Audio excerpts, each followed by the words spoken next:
السلام عليكم ورحمة الله. الحمد لله نحمده ونستعينه ونستغفره ونؤمن به ونتوكل عليه ونشهد أن لا إله إلا الله وحده لا شريك له ونشهد أن سيدنا ومولانا محمدا عبده ورسوله صلى الله تعالى عليه وعلى آله وأصحابه وبارك وسلم تسليما كثيرا. أما بعد فأعوذ بالله من الشيطان الرجيم. بسم الله الرحمن الرحيم. يرفع الله الذين آمنوا منكم والذين أوتوا العلم درجات. وقال رسول الله صلى الله عليه وسلم: العلماء ورثة الأنبياء وإن الأنبياء لم يورثوا دينارا ولا درهما إنما ورثوا العلم فمن أخذه أخذ بحظ وافر. بارك الله لنا ولكم في القرآن العظيم ونفعنا وإياكم بالآيات والذكر الحكيم. اللهم صل على محمد وعلى آل محمد كما صليت على إبراهيم وعلى آل إبراهيم إنك حميد مجيد. محترم حضرات উলামায়ে কেরাম, সম্মানিত শ্রদ্ধাভাজন মুরব্বী সাহেবান, সমবেত আমার প্রাণ প্রিয় ছাত্র বন্ধুগণ ও সর্বস্তরের ইসলাম প্রিয় তৌহিদি জনতা, দেশের বরেণ্য উলামায়ে কেরাম আজকের মঞ্চে উপস্থিত রয়েছেন। এই বৃহত্তর সিলেটের সর্বজন গ্রহণযোগ্য এবং সর্বজন মান্য বুজুর্গ হযরত গাছবাড়ি হুজুর দামাত বারাকাতুহুমুল আলিয়া সহ জামিয়া মাদানিয়া, কাজির বাজার মাদ্রাসা এবং অন্যান্য মাদারেসে দিনিয়ার হযরত, মুহতামিমিন, মুহাদ্দিসিন এবং আসাতিজায়ে কেরাম, এবং আজকের এই হাবিবি বাগ প্রিন্সিপাল আল্লামা হাবিবুর রহমান রহমতুল্লাহ আলাইহির সাজানো এই বাগানে উপচে পড়া বাঁধ ভাঙ্গা জনতার এই স্রোত প্রমাণ করে এ কথার যে এদেশ থেকে ইসলামকে, উলামায়ে কেরামের গৌরবকে নিশ্চিহ্ন করার কোনো ষড়যন্ত্র এই জনতা অতীতেও বরদাস্ত করেনি, ভবিষ্যতেও করবে না ইনশাআল্লাহ। মুহতারাম হাজিরিন, সময় খুবই সংকীর্ণ। অল্প কয়েকটি কথা আমি আপনাদের সম্মুখে আরজ করব।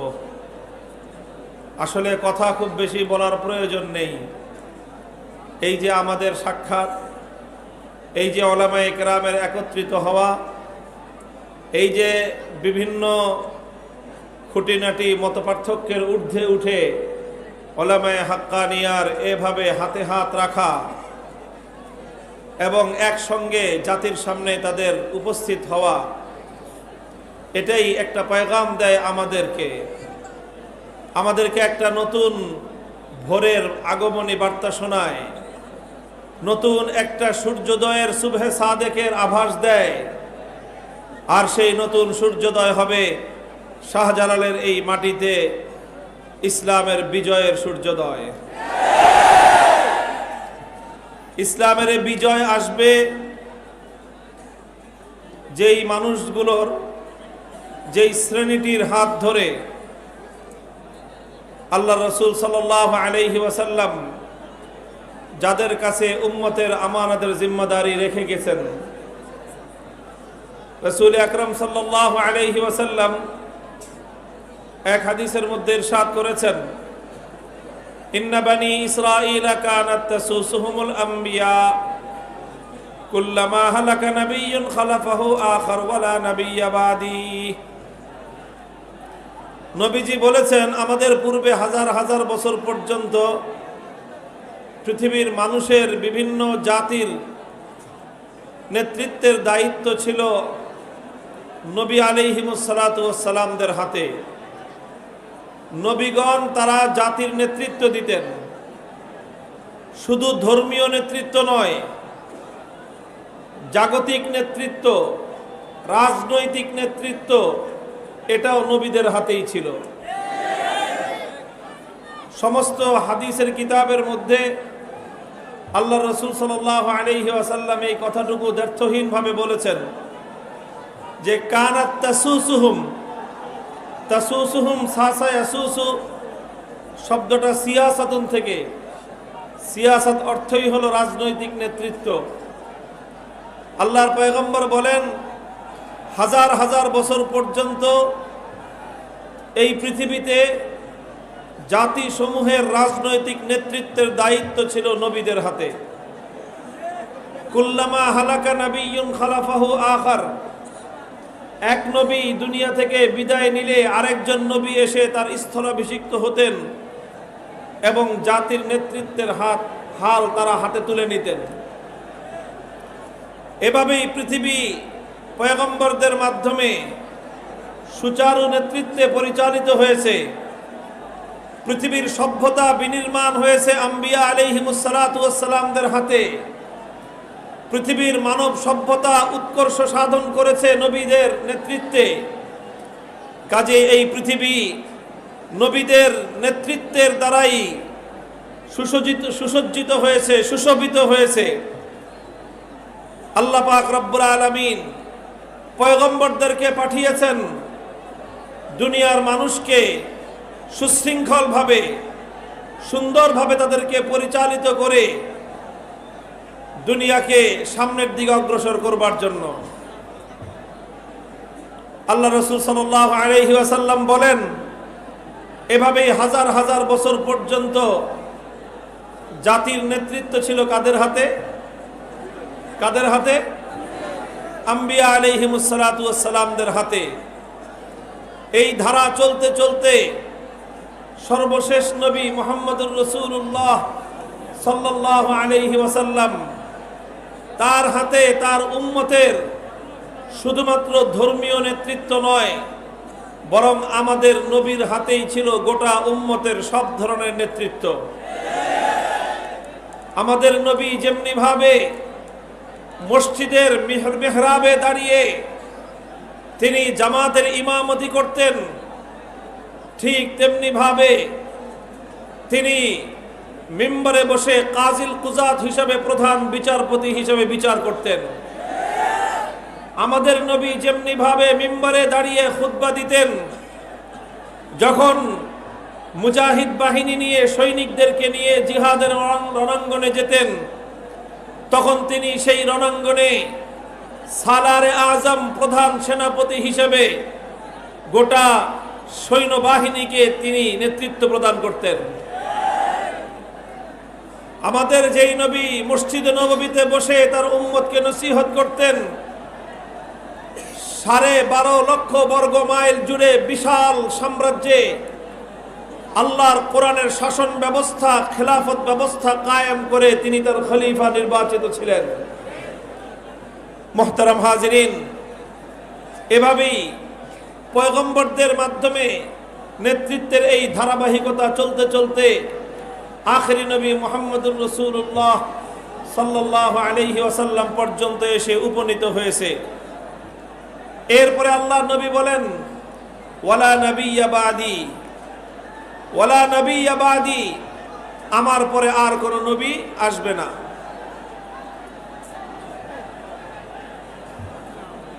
মুহতারাম হাজিরিন,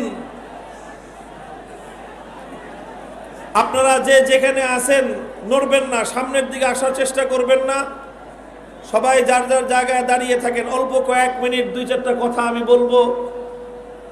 আসলে বাদ ভাঙ্গা মানুষের এই উপস্থিতি, জনতার এই উচ্ছ্বাস, এটা আমাদের জন্য অবশ্যই আনন্দদায়ক, স্বস্তিদায়ক, এবং যারা এই মাটি থেকে, এদেশ থেকে ইসলামকে নির্মূল করে দিতে চায়, মুখের ফুৎকার দিয়ে যারা আল্লাহর প্রজ্বলিত আল্লাহর দ্বীনের এই প্রদীপকে নিভিয়ে দিতে চায়, জামিয়া মাদানিয়া কাজীর বাজার মাদ্রাসার এই উচ্ছ্বসিত জনতার এই স্রোত, মানুষের এই উচ্ছ্বাস তাদের জন্য একটা হতাশার বিষয়।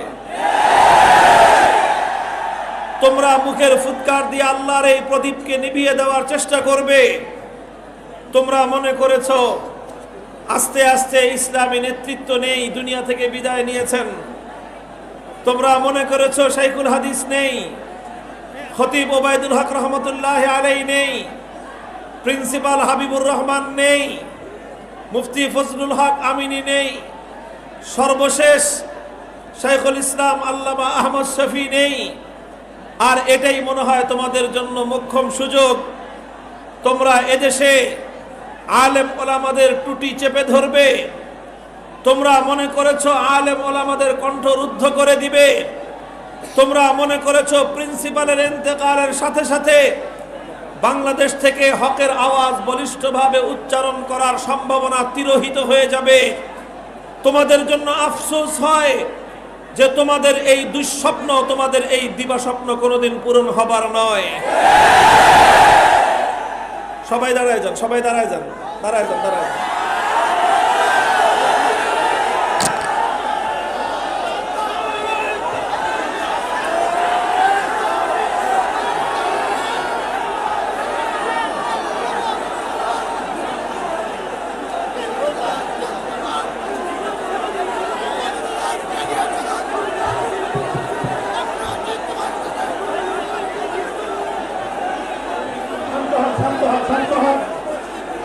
আমাদের অতিরিক্ত আবেগের কারণে কোনো দুর্ঘটনা না ঘটে, কোনো দুর্বল মানুষ, কোনো অসুস্থ মানুষ যেন আমার এই প্রচন্ড হুড়োহুড়ির মধ্যে বড় ধরনের কোনো দুর্ঘটনার সম্মুখীন না হন, সকলকে সতর্ক থাকবার জন্য আমি বিনীতভাবে অনুরোধ করতেছি।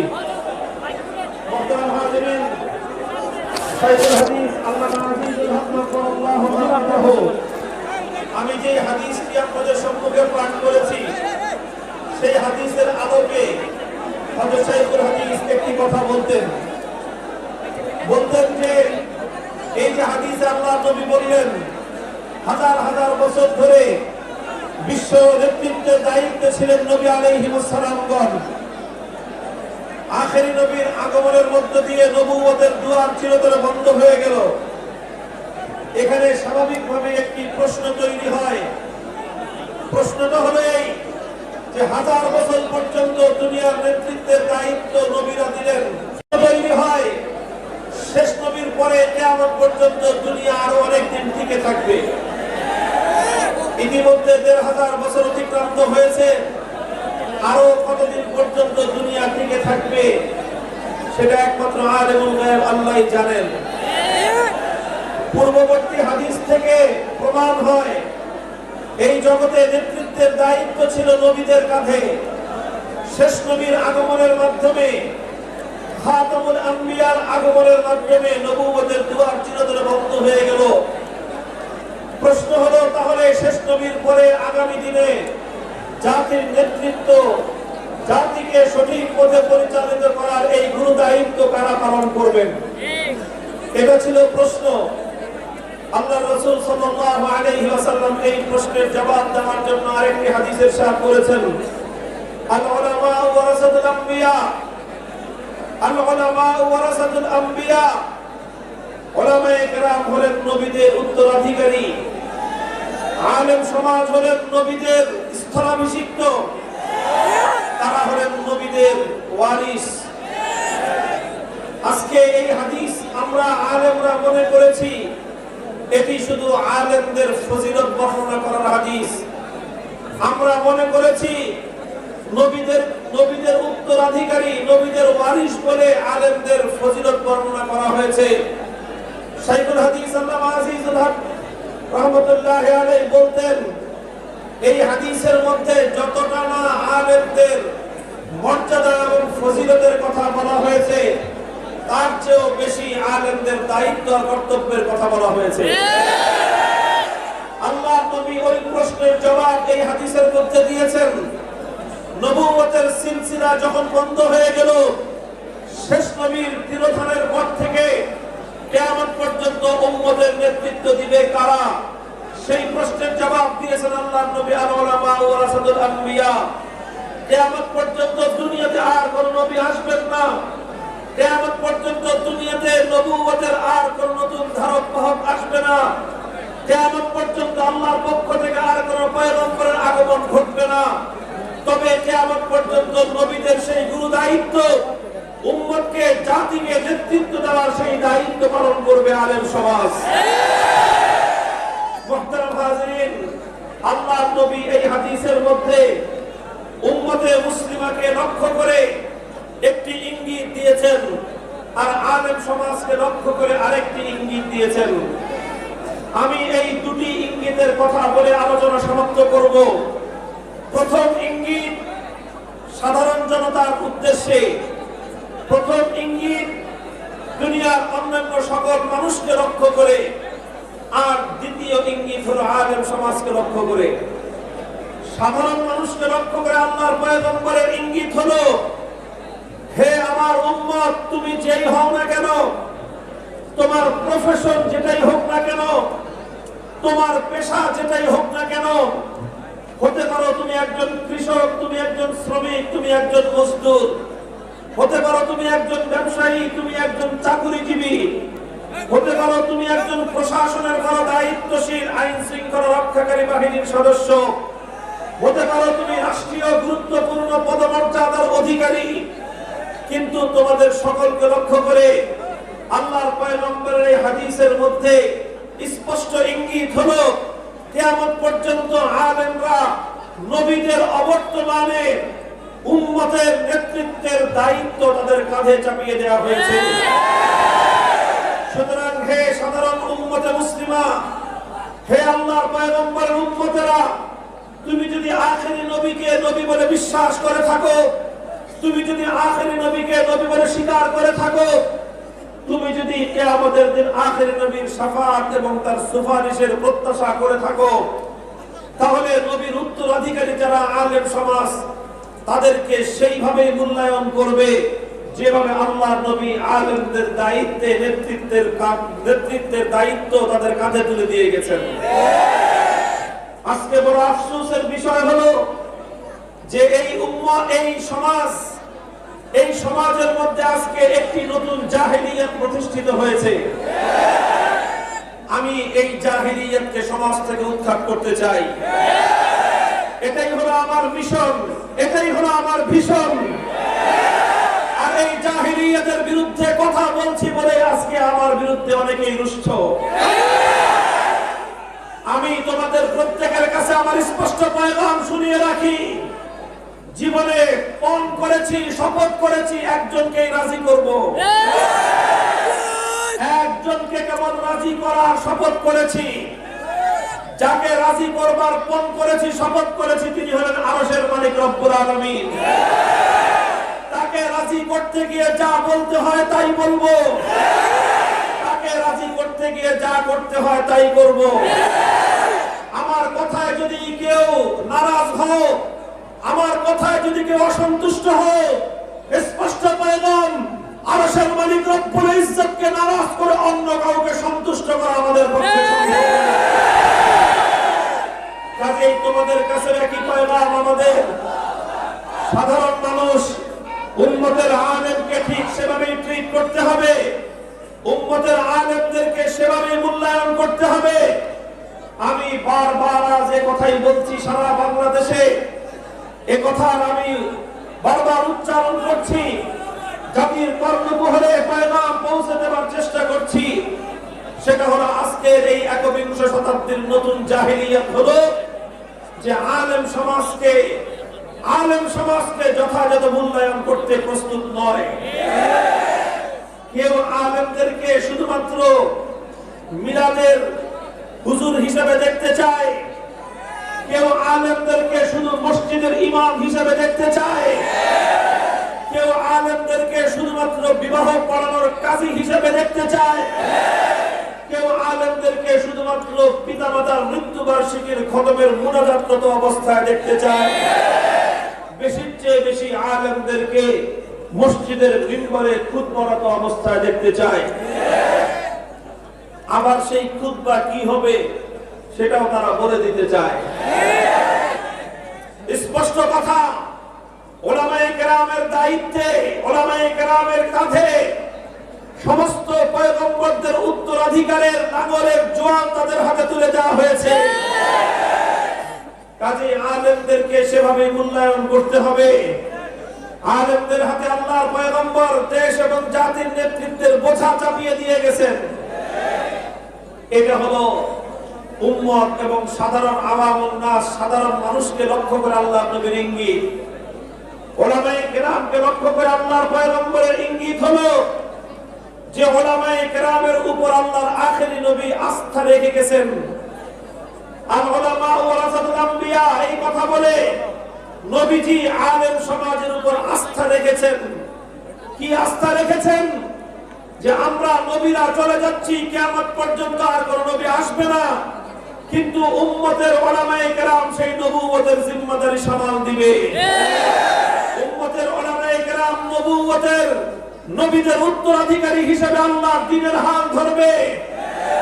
আল্লাহর দ্বীন যখনই যেই তাকাজা এবং যেই দাবি পেশ করবে, উম্মতের উলামায়ে কেরাম সেই দাবি পূরণ করার জন্য তারা প্রস্তুত হয়ে যাবে। মুহতারাম হাজিরিন, এই অনুভূতি থেকে আমরা এই কথা বলি, এই অনুভূতি থেকে আমরা এই কথা চিৎকার করি। তোমরা কেউ আমাদের উপর আস্থা রাখতে পারো আর না পারো, আল্লাহর নবী আমাদের উপর যে আস্থা রেখে গেছেন, উম্মতের যে আমানত আমাদের কাছে তুলে দিয়ে গেছেন, সারা দুনিয়াকে আমরা নারাজ করতে পারি, সারা দুনিয়াকে আমরা বেপরোয়া করতে পারি, সারা দুনিয়াকে আমরা উপেক্ষা করতে পারি, কিন্তু আল্লাহর নবী আমাদের উপর যে আস্থা এবং বিশ্বাস রেখে গেছেন, জীবন দিয়ে হলেও সে আস্থার মর্যাদা আমরা রক্ষা করতে চাই।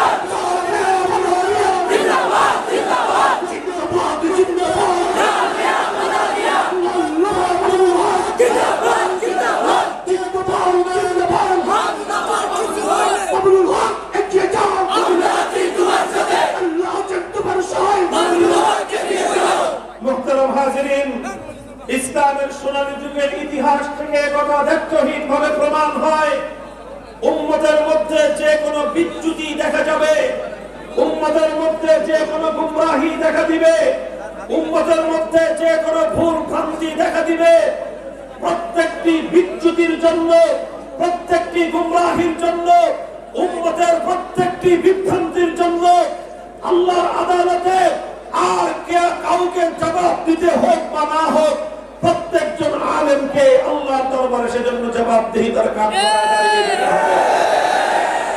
কাজে এই জন্য উলামায়ে কেরাম যখনই উম্মতের মধ্যে কখনো বিচ্যুতি দেখেন, উম্মতের মধ্যে কোনো গুমরাহি বিস্তৃতি লাভ করতে দেখেন, উম্মতের মধ্যে, জাতির মধ্যে যখনই দেখেন ইসলাম বিরোধী, কোরআন বিরোধী কোনো কার্যকলাপ পরিচালিত হচ্ছে এবং আস্তে আস্তে উম্মতের মধ্যে বিভ্রান্তি ছড়িয়ে পড়বে, তখন বাকিরা সকলে নাকে তেল দিয়ে ঘুমিয়ে থাকলেও আলেম সমাজের পক্ষে তেল দিয়ে ঘুমিয়ে থাকা সম্ভব নয়। আলেম সমাজ কথা বলবেই, আলেম সমাজকে কথা বলতেই হবে।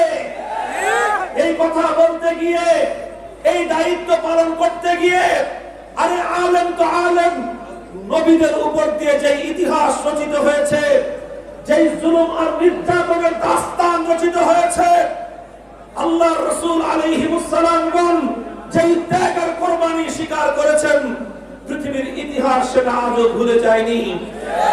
আমরা এই কথা জানি যে এই জিম্মাদারি আদায় করতে গিয়ে, হকের ঝান্ডা সমুন্নত করতে গিয়ে অনেক নবীকে রক্ত দিতে হয়েছে, হকের ঝান্ডা সমুন্নত করতে গিয়ে অনেক নবীকে জীবন দিতে হয়েছে, হকের ঝান্ডা সমুন্নত করতে গিয়ে অনেক নবীকে ফাঁসি কাস্টে ঝুলতে হয়েছে, হকের ঝান্ডা সমুন্নত করতে গিয়ে কোন কোন নবীকে করাতের দ্বারা দ্বিখণ্ডিত করা হয়েছে। পয়গম্বর আলাইহিস সালাতু ওয়াস সালামগণ করাতের আঘাতে দ্বিখণ্ডিত হয়েছেন, ফাঁসি কাষ্ঠে ঝুলে মৃত্যুকে বরণ করেছেন, রক্ত দিয়েছেন, জীবন দিয়েছেন, কিন্তু নিজেদের দায়িত্ব পালন থেকে এক চুল পরিমাণ পিছপা হননি। মুহতারাম হাজিরিন, হযরতে উলামায়ে কেরাম, হাদিসের ব্যাখ্যাকারগণ হাদিসের স্পষ্ট ব্যাখ্যা লিখেছেন, যুগে যুগে সর্বযুগে আলেমদের মধ্যে তিনটি শ্রেণী হয়। কয় শ্রেণী? আলেমদের মধ্যে তিন শ্রেণী হয়।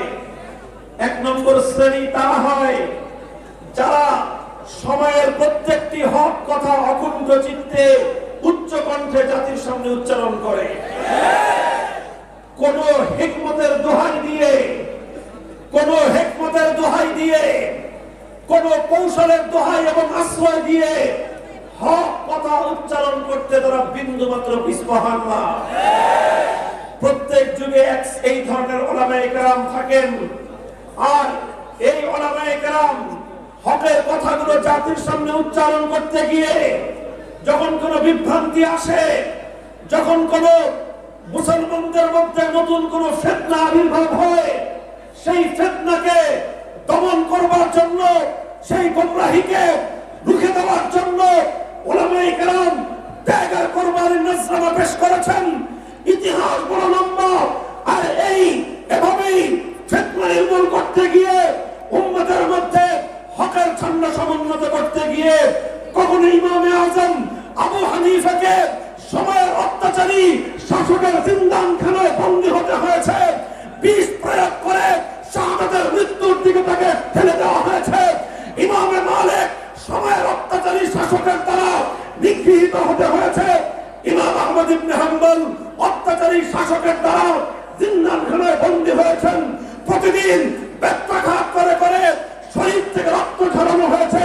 মুহাদ্দিস আযম সুফিয়ান সাউরি হকের ঝান্ডা সমুন্নত করতে গিয়ে দেশ ছাড়তে হয়েছে, দেশান্তরিত হতে হয়েছে। আমিরুল মুমিনিন ফিল হাদিস ইমাম বুখারী রাহমাতুল্লাহি আলাইহি সময়ের অত্যাচারী শাসকের সামনে ইলমে দ্বীনের আত্মমর্যাদা গৌরবকে সমুন্নত রাখতে গিয়ে বলেছিলেন, আমি বাদশার দরবারে ইলম নিয়ে যেতে পারবো না, বাদশার সন্তানকে যদি ইলম শিখতে হয় বুখারীর দরবারে এসে ফকিরের বেশে বসে আলেমের সামনে চাটাইয়ের উপর বসে ইলম শিখতে হবে। ইমাম বুখারী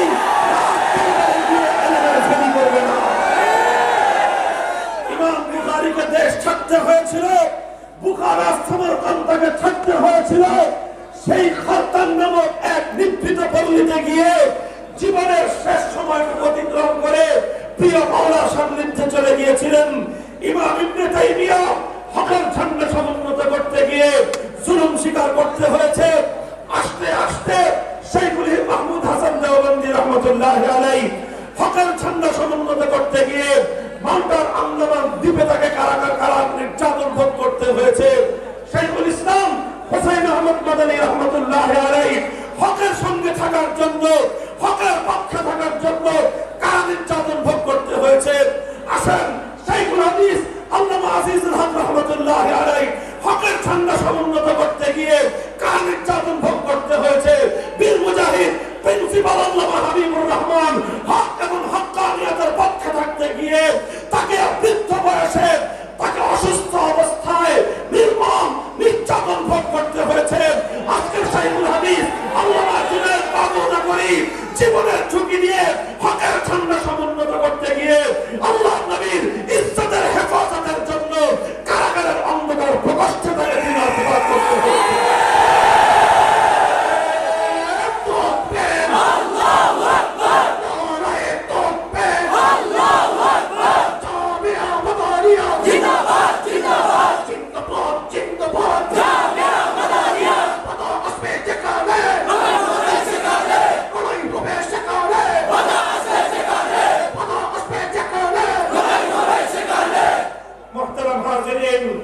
ইতিহাস বড় লম্বা, সেই প্রথম যুগ থেকে শুরু হয়েছে, বর্তমান যুগ পর্যন্ত আলেমদের এই ধারা অব্যাহত আছে না নাই?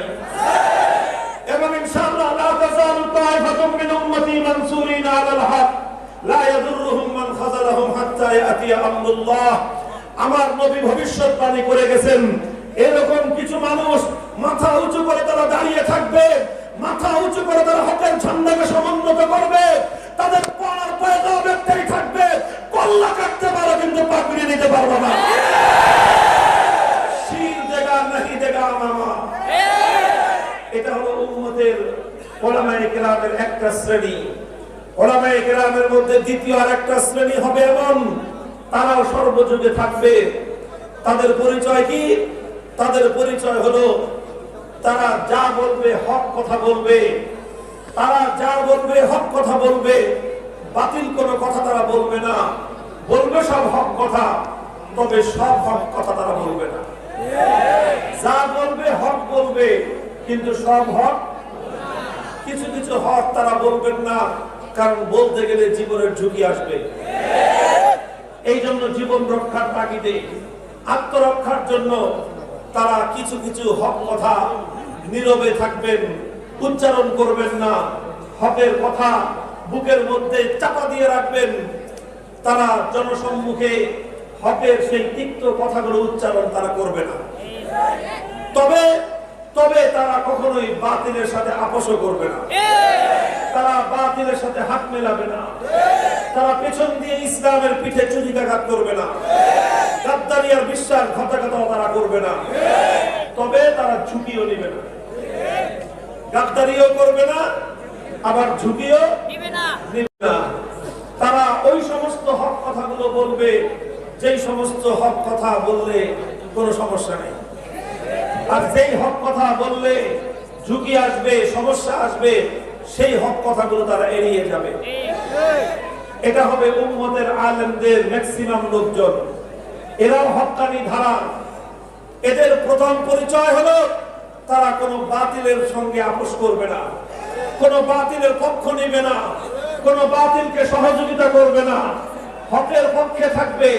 তবে সব হক কথা মানুষের সামনে বলতে না পারলে কি হবে?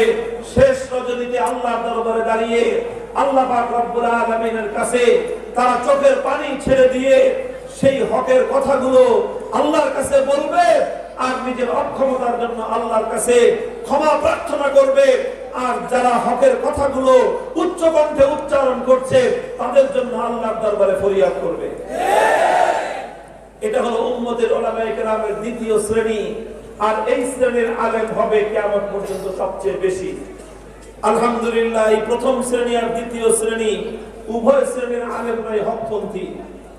আর ৩ নম্বর আরেকটা শ্রেণী যুগে যুগে হবে, তাদের কথাও হাদিসের ব্যাখ্যায় সমস্ত শরাহগুলোর মধ্যে শারহিনে কেরাম, হাদিস ব্যাখ্যাতাগণ বলেছেন তৃতীয় আরেকটি শ্রেণী হবে, তাদের নামও হবে আলেম, তাদের লেবাস সুরত হবে আলেমদের মতো। তবে তাদের পরিচয় কি? তাদের বৈশিষ্ট্য কি? তারা হলো আল্লাহর নবীর ভাষায় উলামাউ জামানিহিম শাররু মান তাহতা আদিমিস সামা, তারা হবে আসমানের নিচে জমিনের উপর সবচেয়ে নিকৃষ্টতম প্রাণী। এরা কারা? এরা হলো উলামায়ে সু, এরা হলো দরবারি আলেম। এরা কারা? এদের পরিচয় হলো ইয়াশতারুনা বিআয়াতিল্লাহি সামানান কালিলা। এরা দুনিয়ার সামান্য স্বার্থ উদ্ধার করবার জন্য আল্লাহর দ্বীনকে বিক্রি করবে, দুনিয়ার সামান্য স্বার্থ উদ্ধার করবার জন্য বাতিলের সঙ্গে আপোষ করবে, দুনিয়ার সামান্য স্বার্থ উদ্ধার করবার জন্য অত্যাচারীদেরকে উস্কানি দিবে। এরা দুনিয়ার সামান্য স্বার্থ উদ্ধার করবার জন্য আল্লাহর দ্বীনের স্বার্থকে জলাঞ্জলি দিবে। এইরকম কিছু আলেম নামধারী, এই ধরনের কিছু আলেম নামধারী দরবারি লোকজন এরাও কিয়ামত পর্যন্ত থাকবে। এই সকল আলেমদের হাত থেকে আল্লাহ পাক আমাদেরকে হেফাজত করেন। মুহতারাম হাজিরিন, এরাই হলো সবচেয়ে বড় অনিষ্টর মূল। আমি সর্বশেষ যে দৃষ্টান্ত দিয়ে আলোচনা শেষ করতেছি, বাদশাহ আকবরের কথা আমরা জানি। আকবর দ্য গ্রেট 50 বছর শাসন করেছিল মোগল সাম্রাজ্যের। আল্লাহর দ্বীন ইসলামকে ধ্বংস করবার জন্য নতুন একটা মতবাদ সে আবিষ্কার করেছিল, দ্বীন ইলাহি নামে নতুন ধর্ম, কুফরি মতবাদ। মুজাদ্দিদ আল-ফিসারি রাহমাতুল্লাহি আলাইহি শেখ আহমদ সিরহিন্দি বাদশাহ আকবরকে বোঝাবার চেষ্টা করেছিলেন, বলেছিলেন ইসলামের সঙ্গে টক্কর দিতে এসো না, আকবর টিকতে পারবে না। বলেছিলেন ইসলামকে ধ্বংস করতে চেও না, ইসলাম ধ্বংস হওয়ার জন্য দুনিয়াতে আসেনি। তুমি তোমার পক্ষ থেকে নতুন ধর্ম প্রবর্তন করবার চেষ্টা করো না, ক্ষমতার দাপটে বেশি শক্তির বলে ধর্ম তুমি নতুন করে তৈরি করতে পারবা, কিন্তু আল্লাহর জমিনে ইসলামকে, ইসলামের আলো নিভিয়ে দিয়ে তোমার সেই বাতিল ধর্ম তুমি চালাতে পারবা না। শেখ আহমদ সিরহিন্দি মুজাদ্দিদ আল-ফিসানি বাদশাহ আকবরকে এই কথা বোঝাবার চেষ্টা করেছিলেন, কিন্তু বাদশাহ আকবরের কানে যে এই কথা ঢুকে নাই। কেন ঢুকে নাই? এজন্য শুধু বাদশাহ আকবর একা দায়ী নয়, এর জন্য বাদশাহ আকবর যতটা দায়ী, তার চেয়ে বড় দায়ী ছিল দরবারি মোল্লা আবুল ফজল ফয়জী। সে বাদশাহ আকবরকে বুঝিয়েছিল, ফুসলিয়েছিল যে মুজাদ্দিদ আল-ফিসানি শেখ আহমদ সিরহিন্দির কথা আপনি শুনবেন না। মুহতারাম হাজিরিন, কাজেই উলামায়ে কেরাম কথা পরিষ্কার।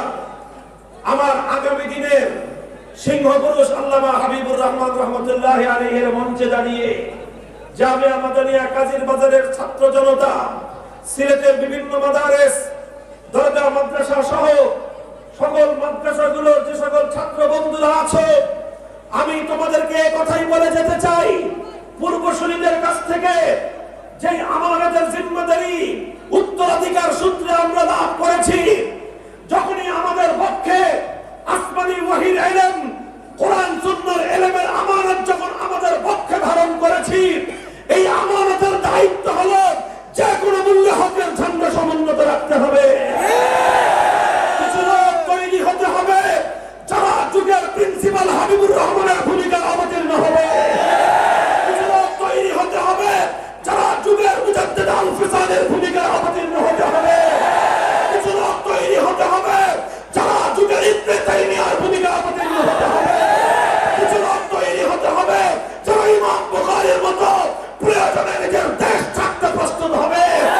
কিছু লোক তৈরি হতে হবে প্রয়োজনে যারা ইমাম আহমদ ইবনে হাম্বলের মতো ব্যথাঘাত সহ্য করবে, রক্ত দিবে, জীবন দিবে, কিন্তু কখনোই বাতিলের সামনে মাথা নত করবে না।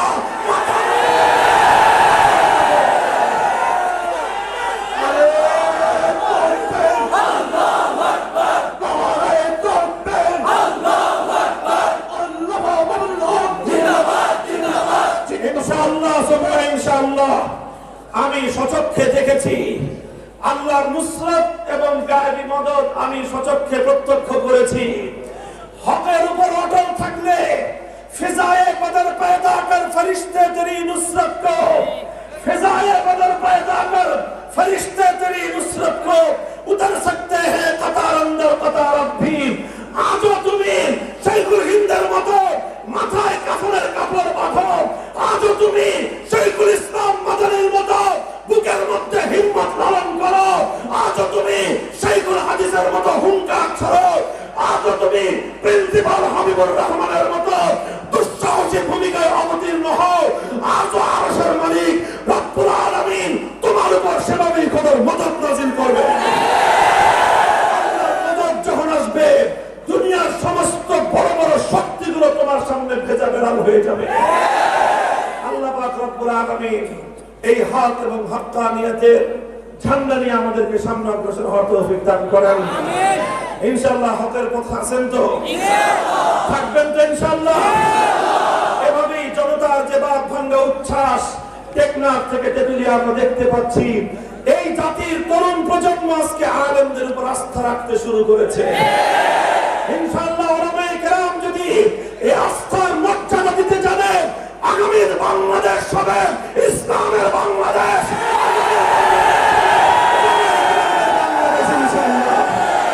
নাসরুম মিনাল্লাহি ওয়া ফাতহুন করিব ওয়া আখিরু দাওয়ানা আলহামদুলিল্লাহি রাব্বিল আলামিন। সুবহানাল্লাহি ওয়া বিহামদিহি সুবহানাল্লাহি রাহমান। নফরাল্লাহু মারকাদাহুল হক ওয়া রাফুলের বাগান। তার মঞ্চে তার মাকবারাকে সামনে রেখে তোমার শাহী দরবারে হাত উত্তোলন করেছি। হে আল্লাহ, তোমার এই বান্দার জিন্দেগীর সমস্ত খিদমতকে তুমি কবুল করো। হে আল্লাহ, তার রেখে যাওয়া অসম্পূর্ণ কাজগুলো হে আল্লাহ মঞ্জিল পর্যন্ত পৌঁছানোর তৌফিক এবং হিম্মত আমাদেরকে তুমি নসিব করো। তার আদর্শের ঝান্ডা ধরে চলবার তৌফিক এনায়েত করো। হে আল্লাহ, আমাদের বুজুর্গ যারা রয়েছেন হায়াতে, আল্লামা গাছবাড়ি হুজুর এই মাটিতে আছেন, আল্লামা জুনায়েদ বাবু নগরী সহ আমাদের সকল মুরব্বিয়ানদের আল্লাহ তুমি নেক হায়াত